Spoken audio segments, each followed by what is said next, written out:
Hello, and in this video I'm building a 2-quadrant park-low interchange. So this is very similar to a diamond interchange, has all the sort of characteristics of a diamond, but normally would be built in somewhere that has restricted space on one side of where the interchange needs to be. Now the way I've built it is there's no restriction, but I'm just building it for the interchange itself. This interchange is used for relatively low traffic and can also be called a folded diamond interchange. Often these interchanges are built where a crossroad runs parallel to a railroad. The ramps are placed on the side of the road that the railway is not on. So if you can imagine, the railway would run up the left side, the ramps would be on the right side. Obviously the ramps could not go through the railroad itself. Another use for this interchange is to gain some distance between interchanges. So you could imagine this interchange being built in a city. You would want there to be distance between entrances and exits. So you would use this interchange if you wanted to build an interchange further down the road and not have it interact too much with this interchange. So it's been a long time since I've done interchanges, so I wanted to get back. I found a couple more different interchanges that I would like to try. I have done something similar to this 2-quadrant park-low before, but not exactly the same. And also there are a lot more mods that have come out since I did all my interchanges about a year ago. It's been about a year, and so many improvements can be made to all of them. So I may go back and do ones I either enjoyed doing or feel like I could improve some way. Like here, I'm clipping roads together, and then I intend to put ploppable asphalt on top of the roads. When I originally built other interchanges, we didn't have ploppable asphalt. We had decals that we used to cover up like the crossing nodes and stuff. So it's a lot easier, I would say, to make these complicated interchanges. Not necessarily that this is a complicated interchange. It's actually a fairly simple one. Like here, I'm clipping roads together, and then I intend to put ploppable asphalt on top of the roads. When I originally built other interchanges, we didn't have ploppable asphalt. We had decals that we used to cover up like the crossing nodes and stuff. So it's a lot easier, I would say, to make these complicated interchanges. Not necessarily that this is a complicated interchange. It's actually a fairly simple one. So if you guys have any suggestions for interchange types, I do periodically get suggestions from people about interchanges I should build, but keep in mind I want to build smaller interchanges. People tend to send me quite large interchanges that would take months to complete, because I don't necessarily always build the interchange. I have to build the surroundings. So like with this one, I just built generic like countryside surroundings because it's easy. But if you send me a big interchange which is in a city, I'm going to have to build sort of the city around it, which is going to add to the time that it takes for me to build the interchange. Now I don't necessarily have to build the city, but I just feel like I should, because I feel like it makes it look better, and it makes the interchange fit together more nicely. So like I said, if you've got any interchange designs, preferably smaller interchanges, you could link me to where this interchange is used in real life. I have obviously built interchanges like the single point interchange, or the diamond, or the dog bone. I've built all these types of interchanges before. I do have a playlist which is sort of complete with interchanges, but like I said, it's a very old playlist, and I think I'm going to go back and redo a couple. We'll see how it goes. So what I'm doing here is trying to get the correct lane orientations for where this traffic light system is going to be.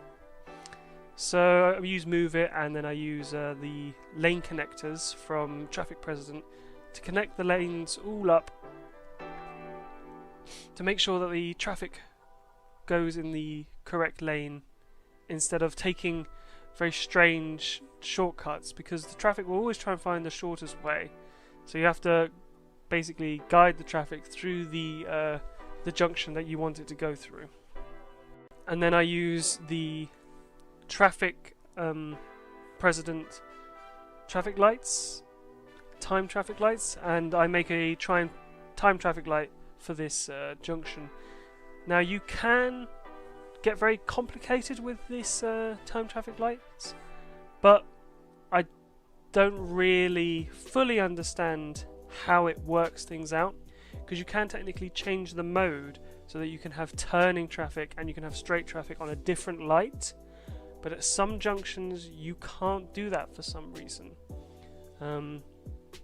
It was the junction on the left hand side of the screen at the moment where I couldn't get the traffic to turn right without going straight, which was a bit of a pain because it meant that the traffic then crossed into the path of the oncoming traffic, which you don't really want.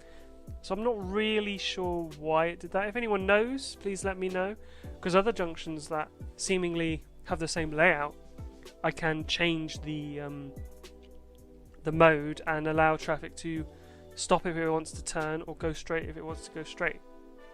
It's very strange, but I worked it out with the time traffic lights that you don't really notice, and there isn't too much traffic on this interchange because, like I said, it has to be a very, very low traffic area for this interchange to work efficiently. So what I'm doing here is I was trying to remove the crossing lights from in the middle of this road, and they just wouldn't go away. So I had the idea of placing some prop traffic lights where the traffic lights are gonna be, and then simply downloading a mod to remove traffic lights, because as far as I'm aware there's no way to remove just the pedestrian path traffic lights light, which would be quite a nice mod. If there is a mod that lets me just remove the pedestrian traffic lights, that would be very nice, and if you know about it, please let me know, because there is a mod that removes all traffic lights, but I don't necessarily want to remove all traffic lights. So in this part I am drawing the basic road layout. Now to begin with, I do a very complicated road layout with many lines and many like guiding marks for cars to drive, but I felt like it was just too complicated for this interchange. So we'll skip ahead here. So here we are, I have drawn the lines, as you can see, and it is fairly complicated. This line scheme I feel would be more in term with European interchange, and I was sort of taking my inspiration from America. And in America, they tend to have less markings on the roads in rural interchanges because there's not much traffic. So I remove all of the lines and basically have a very simple setup where there is only lines around the traffic lights to show people where to stop and around the medians. And in the end, it actually turned out looking better, I feel, than it did with the actual complicated, more European system of the lines. Obviously, it's more complicated for drivers, but at the moment I'm just doing it for looks. So here I am using these new Japanese seawall defences. I thought they work quite nice for some retaining walls. A bit of a different texture on the walls to sort of create this overpass that crosses over the lower road. And the corners are very nice on them. They have not a perfectly sharp corner, but a nice rounded sort of, I guess, seawall defence. And here I am. I use these paths because I'm trying to straighten out the terrain. I'm trying to make it look more flat. But in the end, I remove these roads and just deal with the unevenness by using bushes and trees to hide it. Also using some decals to like cover up the imperfections. So there we go. We got a nice view of the new road markings. Very minimal. Very middle of America, I would say. I'm trying to work out what to do in the middle of these triangles, because I felt that they were just too empty and they didn't really have anything to fit in them. So as I'm trying to think of what to do, I just place all the directional arrows down, trying to work out what I'm possibly going to do to fill these just empty spaces. And in the end, I end up using some of King Leno's medians, which turns out quite nicely. And right there, I was filling in the grass median with some procedural object grass, because this slopes upwards slightly, so I had to turn the grass prop into a procedural object so I could tilt the grass up the hill and it could nicely fit, instead of having like stepped versions, which you could do if you used Move It and then use the slow movement tool. You could have stepped versions, but you tend to see the steps. So if you use procedural objects, you can tilt the grass and allow it to go up a slope.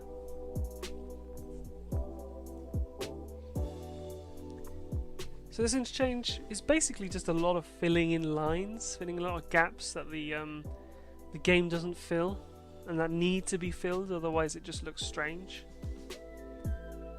So I had the idea that I should just copy over the entire basically road markings, hoping that I got it very close to what it needed to be on the other side, and with only minimal tweaking I managed to just copy it over and stick it on the other side, which was very good because then I didn't have to redo all of that line work, which took quite a while. It didn't take necessarily a large amount of time, but I didn't want to do it again.